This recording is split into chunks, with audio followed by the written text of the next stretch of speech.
The revolution will not be televised. That was about the fact that the first change that takes place is in your mind. The 1970s didn't just change how music sounded. They changed what music was allowed to say. Behind the velvet suits, slow grooves, and dance floor smiles, R&B and soul were quietly terrifying the people in power. Not because of noise, but because of honesty. Radio stations pulled records, churches organized protests, governments pushed back, and every time they did, the music only traveled further. Tonight on RnB Vault, we're counting down 10 R&B and soul songs the 1970s tried to silence and accidentally turned into history. Stay to the end, because one of these records didn't just get banned. It triggered a military attack. Now we have one word for the underground spiritual game. Number 10, Donna Summer, Love to Love You Baby, 1975. Before Donna Summer became the queen of disco, she was an American singer recording in Europe, far away from the rules of American radio.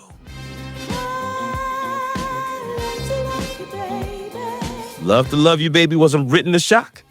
It was designed to create a mood, a slow pulse, lush strings, a vocal performance that sounded intimate, vulnerable, and unmistakably physical. That intimacy sent broadcasters into panic. The BBC banned it outright.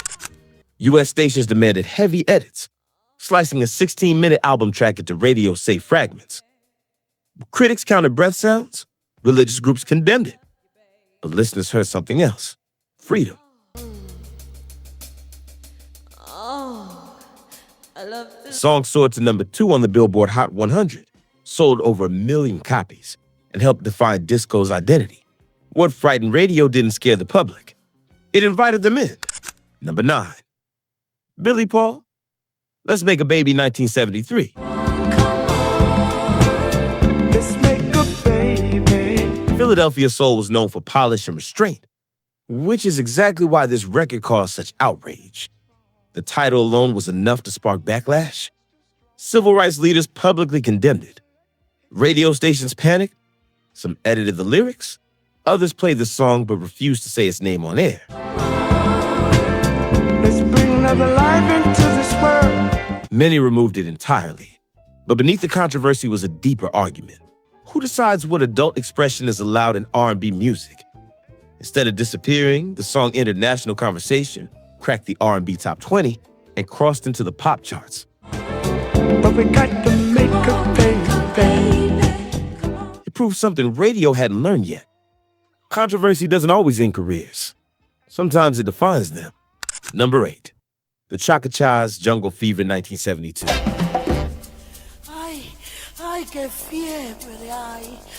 At first, it sounded harmless, a Latin funk instrumental from a Belgian studio collective. Then came the breathing. No explicit lyrics, no profanity, just suggestion.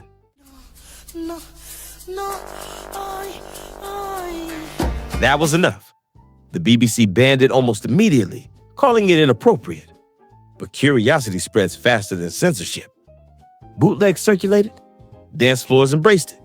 The song climbed into the Billboard Top 10 and sold over 1 million copies. Decades later, Jungle Fever would resurface in films and video games, remembered as a symbol of the moment music stopped pretending to be innocent.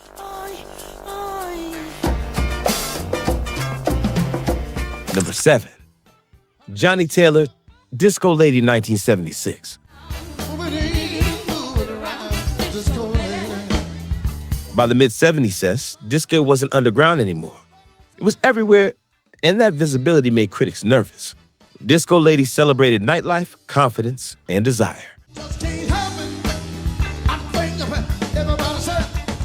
Some community leaders labeled it sex rock.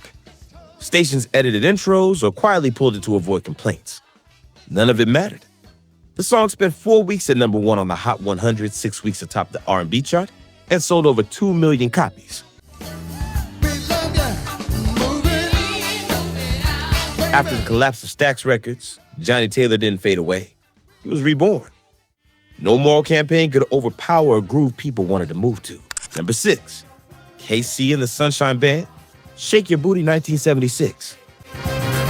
Shake your booty. Today it sounds playful. In 1976, it sounded dangerous. Disco had left the clubs and entered America's living rooms, and some radio programmers decided one word crossed the line. Shake your booty. Booty. Several stations refused to play the record. Others buried it in late-night rotations or faded it early. But audiences didn't hear indecency. They heard joy. Shake your booty.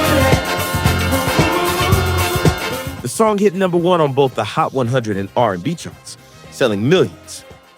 Ironically, the band insisted it wasn't about sex at all. It was about movement and confidence. The backlash revealed something deeper. Dance music had power, and power scares people who don't control it.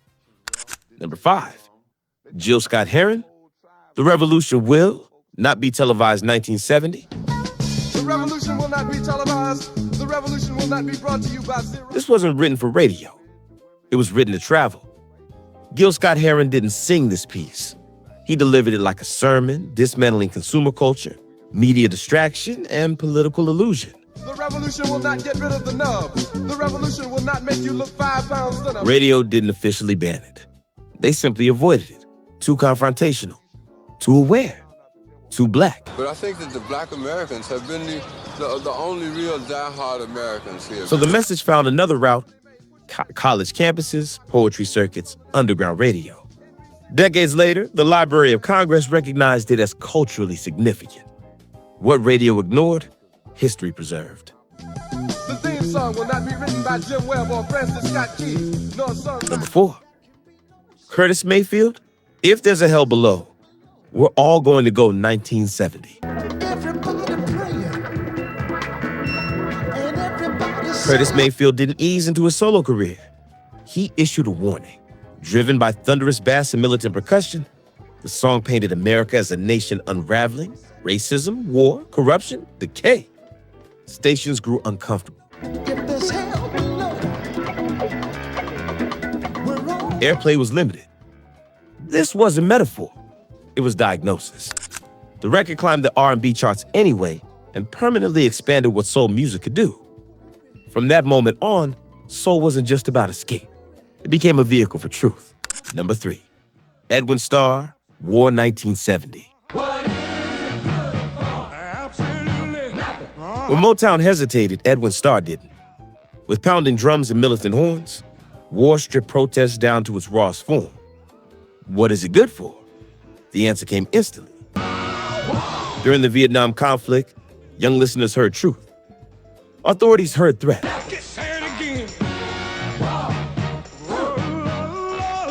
U.S. Armed Forces Radio banned it. The BBC later restricted it during wartime broadcasts. The song still hit #1, sold over 3 million copies, and became one of the most successful protest records ever made. Edwin Starr didn't whisper dissent. He shouted it. Number 2, Fela Kuti, Zombie 1976. Zombie, oh zombie. Zombie, oh zombie.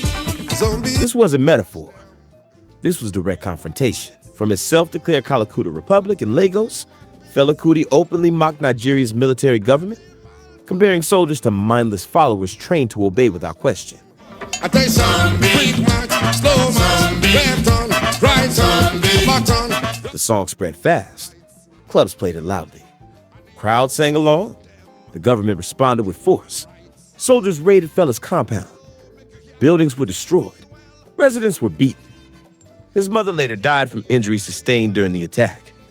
The album was banned. Fela was harassed, jailed, and eventually forced into exile. Go and kill, go and die. But the song had already escaped. Zombie became a global symbol of artistic resistance. Few records in history carry consequences this severe.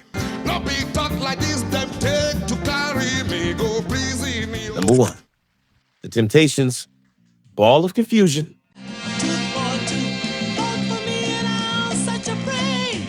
That's what the world is. It's today, 1970. Motown wasn't built for protest, which is exactly why this record mattered. Instead of romance, the Temptations delivered a rapid-fire inventory of chaos, war, racism, inflation, political hypocrisy, environmental collapse.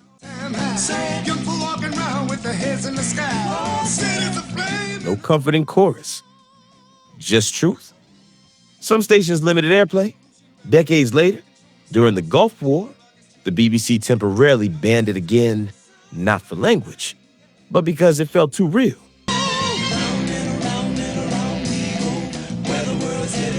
That irony defines its legacy. The song didn't predict the future, it diagnosed it. And somehow, it still does. These songs weren't banned because they were reckless. They were banned because they were revealing. They exposed fear. They exposed power. They exposed how dangerous honesty becomes when it's wrapped in rhythm. From radio bans to government crackdowns, these records didn't disappear. They endured. Which one still hits you the hardest? Let us know in the comments. And if this is your first time inside RnB Vault, subscribe. Because the stories behind the music are just as powerful as the songs themselves. The next chapter is already waiting. Because we were born Americans, but we still had to fight for what we were looking for. And we still had to go through those challenges.